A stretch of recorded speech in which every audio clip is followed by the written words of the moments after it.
Aujourd'hui, celui qui n'est pas musulman, animiste, bouddhiste, branamiste ou témoin de Jéhovah s'est dit chrétien. Mon frère, tu t'es dit chrétien parce que tu es membre d'une église. Tu dis que tu es chrétien parce que tu es baptisé et confirmé. Tu dis que tu es chrétien parce que tu as fait une école théologique ou une école biblique. Tu dis que tu es chrétien parce que tes parents sont chrétiens. Tu dis que tu es 100% catholique, protestant, baptiste, évangélique ou même pentecôtiste. Tu dis que tu es chrétien parce que tu as reçu tous les sacrements. Tu dis que tu es chrétien parce que tu donnes tout ton argent à l'église. Tu dis que tu es chrétien parce que le pasteur dit que tu es un bon chrétien. Tu dis que tu es chrétien parce que tu chantes à la chorale. Tu dis que tu es chrétien parce que ton père est ancien au pasteur. Mais alors, tu es chrétien et tu mens en jurant au nom des dieux. Tu es chrétien et tu commets l'adultère et la fornication. Tu es chrétien et tu regardes des films malsains. Tu es chrétien et tu te masturbes. Tu es chrétien et tu fais la cour à tous ceux ou celles qui te plaisent. Tu es chrétien et tu ne recherches Dieu que les dimanches matins. Tu es chrétien et tu ne peux t'empêcher de voler au travail. Tu es chrétien et tu es connu comme bagarreur dans ton quartier. Tu es chrétien et tu es connu comme querelleuse dans ton entourage. Tu es chrétien et tu insultes tout le monde. Tu es chrétien et tu consultes les marabouts et les magiciens. Tu es chrétien et tu vas au village soulever les crânes de tes parents pour enlever la malchance. Tu es chrétien et tu frappes ta femme tout le soir. Tu es chrétien et tu te vantes du nombre de bouteilles d'alcool que tu peux prendre. Tu es chrétien et tu fais partie d'un cercle d'influence, Rose-Croix, Formation, Rotary et autres. Tout simplement parce que tu es assoiffé d'argent et de pouvoir. Oui, tu es chrétien, tu prends plaisir à faire ces choses et à les refaire encore sans regret. D'autant plus que le soir avant de te coucher, ou encore plus fort le dimanche matin, tu vas demander pardon à Dieu pendant les cultes et il te pardonnera parce que la chair est faible et l'esprit est disposé. Ça fait mal. Soyons sérieux. Dieu est-il devenu notre jouet?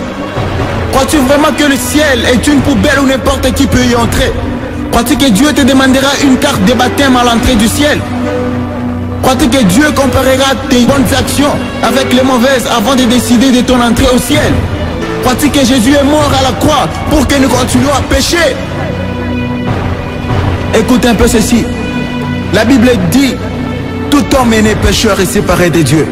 Romains 3, 28. La Bible affirme que Dieu est saint et a en horreur le péché et que le salaire du péché c'est la mort. Romains 6, 23. Elle déclare encore que nous sommes sauvés de l'enfer par pure grâce, au moyen de la foi et non par nos œuvres, afin que nul ne prenne la gloire de Dieu. Ephésiens 2, 8. Cela peut dire que, quelle que soit ta bonne conduite, ta morale, ta philosophie, ta vie, pour Dieu tu es mort. La Bible dit encore que quiconque demeure en Dieu ne pêche plus. Quiconque pêche ne l'a pas vu et ne l'a pas connu. 1 Jean 3, 6. Au verset 10 du même chapitre 3 de l'épître de 1 Jean, il est écrit que quiconque est né de Dieu ne pratique pas le péché, parce que la sémence de Dieu demeure en lui. Il ne peut pécher parce qu'il est né de Dieu. Lorsqu'on parle de pratique, on parle de quelque chose qu'on a l'habitude de faire, ou alors qu'on fait au quotidien. Cela dit ce passage. Ce passage nous dit clairement que le péché n'est plus une option pour ceux qui sont des dieux. En d'autres termes, ceux qui sont nés de Dieu ne se plaisent plus du péché. Un chrétien n'a plus ce qu'on appelle familièrement péché mignon, car il mène une vie acharnée contre tout ce dont son père a en horreur. Que ce soit bien clair, Dieu ne peut pas enlever ce qu'on ne veut pas laisser. La seule chose qu'il nous demande, c'est faire notre part, c'est-à-dire prendre les dispositions pour ne plus tomber dans les mêmes situations, tout en comptant sur lui et sur le Saint-Esprit, ôter complètement ces péchés qui étaient pour nous une obsession. Ne te laisse pas convaincre par le diable qui veut te faire croire que tu ne peux pas vivre sans commettre tel ou tel péché. C'est faux. Dieu serait-il devenu un menteur? Crois-tu qu'il puisse nous demander de faire quelque chose qu'il soit impossible? Lui qui est Dieu et qui nous aime. Beaucoup de gens ont vécu dans ces mensonges, mais lorsqu'ils ont pris la décision de changer de camp et d'abandonner Ils ont fini par comprendre que ce n'était pas une mission impossible, car Dieu avait fait sa part. Tant que tu trouveras des justifications pour tes péchés, tu seras toujours la même personne, tu ne changeras jamais. Y a-t-il un espoir? Oui, gloire soit rendue au Père, qui a donné son Fils unique, afin que quiconque croit en lui ne périsse point, mais qu'il ait la vie éternelle. Jean 3,16. Jésus-Christ est la lumière, mais à tous ceux qui l'ont reçu et à ceux qui croient en son nom, elle a donné le pouvoir de devenir enfants de Dieu. Jean 1,12. Encore un autre mot, devenir. On peut donc comprendre qu'on n'est pas enfant de Dieu, mais qu'on le devient lorsque premièrement on reçoit Jésus-Christ et ensuite on croit en lui et en son sacrifice. Cela dit, avant ça, tu n'es qu'une simple créature de Dieu. À la différence que tu es fait à son image. Un chrétien est par définition celui qui vit comme Jésus-Christ, celui qui a Jésus-Christ pour modèle. Jésus lui-même a dit à ses disciples qu'un bon arbre ne peut produire de mauvais fruits et un mauvais arbre de bons fruits. C'est par leurs fruits que vous les reconnaîtrez. La religion ne te sauvera pas. Jésus-Christ est le seul qui te sauvera. Si tu veux devenir un vrai enfant de Dieu et un véritable chrétien, voici trois démarches à suivre. 1. Confesse tous tes péchés à Dieu, en lui disant que tu regrettes de les avoir commis. 2. Demande à Jésus-Christ de venir habiter dans ton cœur et dis-lui que tu acceptes de faire de lui ton sauveur, ton Seigneur, selon qu'il dit lui-même dans Apocalypse 3,20. Voici, je me tiens à la porte et je frappe. Si quelqu'un entend ma voix et ouvre la porte, j'entrerai chez lui, je souperai avec lui et lui avec moi. 3. Répands-toi de tes mauvaises voies en changeant de conduite. Tout ceci se fera dans une prière que tu feras avec foi et sincérité, car sache qu'il te sera fait selon ta foi. Aussi, Dieu ne regarde pas la longueur de ta prière, ni la beauté de tes phrases, ni encore l'enjancement de tes mots, mais à l'attitude de ton cœur lorsque tu lui demandes d'y entrer et de faire de toi son enfant. Sache que Jésus-Christ est fidèle et il entrera comme il a promis. En entrant, il te baptise du Saint-Esprit, car lui seul a ses pouvoirs. Jean-Baptiste pouvait encore dire, moi je vous baptise d'eau, mais celui qui vient est plus puissant que moi. C'est lui qui vous baptisera du Saint-Esprit et de feu. La Bible dit encore que si tu confesses de ta bouche le Seigneur Jésus-Christ et si tu crois dans ton cœur que Dieu l'a ressuscité des morts, tu seras sauvé. Romains 10, 9 à 10. La Bible nous enseigne que la mort de Jésus sur la croix a effacé toute la condamnation. Il s'est fait malédiction pour que tu hérites le royaume des cieux. Si quelqu'un en Christ est une nouvelle créature, les choses anciennes sont passées. Voici toutes choses sont devenues nouvelles. 2 Corinthiens 5, 17. Si tu es vraiment sincère dans ta repentance, Dieu honorera ta prière. Souviens-toi que tu es une personne différente et que les autres doivent voir la vie de Jésus en toi et glorifier Dieu. Nous devons ajuster notre conduite à notre nouvelle position en Christ, assis à la droite de Dieu.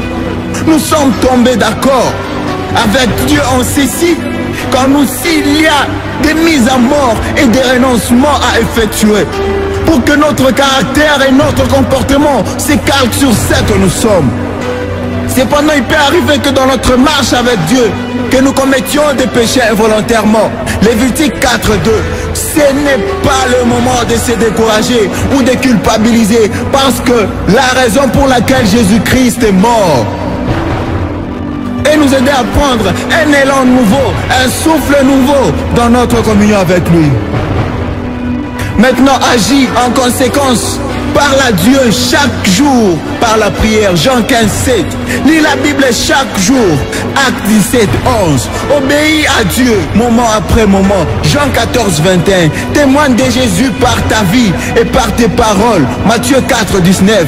Jean 15, 8. Fais confiance à Dieu pour chaque détail de ta vie. 1 Pierre 5, 7. Laisse le Saint-Esprit diriger ta vie, ton témoignage et le rendre puissant. Galates 5, 16, 17. Maintenant tu es libre. Tu peux fouler la grâce qui t'a été offerte par Jésus-Christ. Il a 2017 ans sur la croix du Calvaire. Mais sache qu'on ne se moque pas de Dieu. Ce que nous aurons sémé, nous les moissonnerons aussi. Voici, je viens bientôt, dit Jésus dans Apocalypse 22:7. Heureux celui qui garde les paroles de la prophétie de ces livres. Que celui qui est injuste soit encore injuste. Que celui qui est souillé s'essuie encore. Et que celui qui est saint se sanctifie davantage. Voici, je viens bientôt, et ma rétribution est avec moi, pour rendre à chacun selon ce que son œuvre. Je suis l'alpha et l'oméga, le premier et le dernier, le commencement et la fin. Heureux ceux qui lavent leurs robes afin d'avoir droit à l'arbre de vie et d'entrer dans les portes dans la ville. Dehors les chiens, les enchanteurs, les impudiques, le meurtrier, les idolâtres et quiconque aime et pratique les mensonges. Apocalypse 22, 11, 15. Seigneur, aie pitié de nous. Merci Seigneur pour ta gloire et ta puissance. Merci pour tout le temps que tu nous accordes. Merci pour la vie que tu nous accordes, Seigneur. Sois béni, mon Jésus.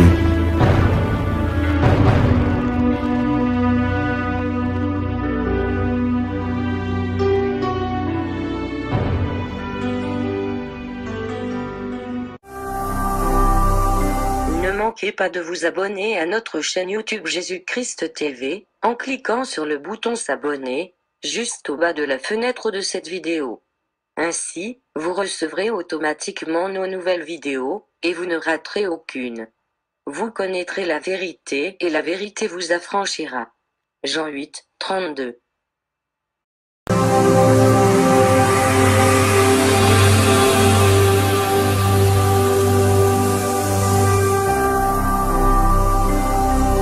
Jésus-Christ TV, vous connaîtrez la vérité et la vérité vous affranchira.